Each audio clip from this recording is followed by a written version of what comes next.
પ્રગતિનો પ્રવેશોત્સવ નામે એક પરિપત્ર થયો છે। એમાં ડ્રોપઆઉટ બાળકો માટેનો સર્વે કરવાની વાત છે। એમાં તમામ શિક્ષણને લગતા અધિકારીઓ, આચાર્ય અને CRC શિક્ષકો એની અંદર સંકળાયેલા છે।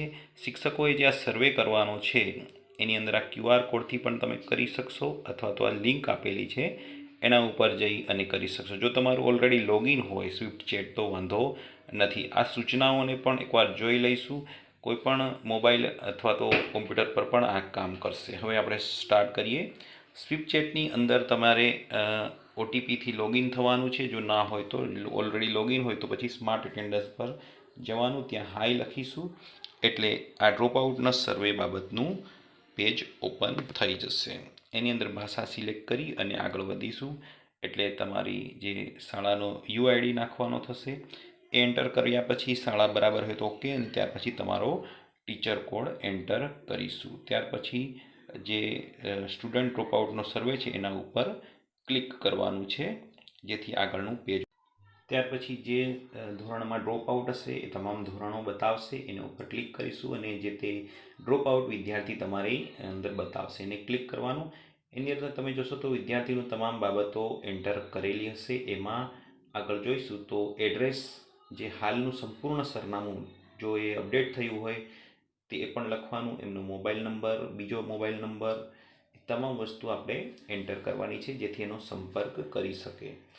ત્યાર પછી આ ખૂબ મહત્ત્વનું છે, ડ્રોપઆઉટ જે છે એના કારણો કયા છે તો એની અંદર માઇગ્રેશન, પછી economical, social, educational related, health disability અને ડિઝાસ્ટર આવા અલગ અલગ છે। એમાં સ્થળાંતરમાં દેશ બહાર, રાજ્ય બહાર, જિલ્લા બહાર, ઘરેલું કામમાં મદદ, આર્થિક સમસ્યા, સ્વરોજગાર, સામાજિક રૂઢિચુસ્તતા, પરિવારનો દબાણ, રસનો અભાવ, અનિયમિત હાજરી, શાળાનું અંતર, નબળું પ્રદર્શન, સુવિધાનો અભાવ, શિક્ષકનો અભાવ, અભ્યાસક્રમમાં મુશ્કેલી, દીર્ઘકાલીન રોગ, શારીરિક અક્ષમતા, માનસિક અક્ષમતા, કુદરતી આપત્તિ, વિદ્યાર્થીનું અવસાન, અનાથ, આવી બધી બાબતો જેમાંથી જે લાગુ પડતી હોય આપણે એના ઉપર ટીક કરીશું। પછી આગળ વધીશું એટલે રીએડમિશન એટલે ફરી પ્રવેશની એમની ઈચ્છા છે તો હા તો યસ કરવાનું। બાળકને માતા પિતા મોકલશે તો યસ, ના મોકલે તો નો, એ રીતે બધા ઓપ્શન ટીક કરી દેવાના।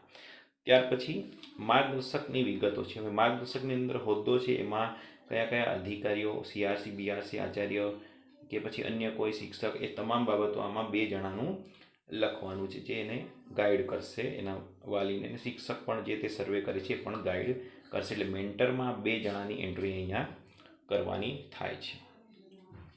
એટલે બંનેનું હોદ્દો અને તમામ બાબતો ભરાઈ જાય કે કોણ 2 જણા, એટલે મોટે ભાગે તમામમાં આ સેમ આવશે, એક અધિકારી, BRC, CRC જે હોય તે, અને TPO। ત્યાર પછી સર્વેયરની સહી, એટલે જે શિક્ષક સર્વે કરે છે એ આ તમામ બાબતો, કેટલા વાગે સર્વે કર્યો, એમનો મોબાઈલ નંબર અને એમના માતા પિતા કે એમને કોણ મળ્યું એ તમામ બાબતો, અને વિઝિટનું આઉટકમ એટલે મુલાકાત લીધીનો શું ફાયદો થયો ટીક કરવાનું થશે। એટલે એનું પરિણામ શું આવ્યું મુલાકાતનું એ પણ અંદર ટીક કરી અને છેલ્લે tick mark icon confirm that કરીને પછી સબમિટ સર્વે કરી દેવાનું થાય છે। તો ત્યાર પછી આ રીતે બીજો વિદ્યાર્થી, એટલે આનું વિદ્યાર્થીનું ફોર્મ સબમિટ થઈ ગયું બતાવે છે। ત્યાર પછી બીજો વિદ્યાર્થી લેવાનો, આ રીતે સર્વે કરવાનું થાય છે। આભાર, થેન્ક યુ વેરી મચ। આ વિડીયોના ઉપયોગથી તમે સર્વેનું કામ પૂર્ણ કરી શકશો।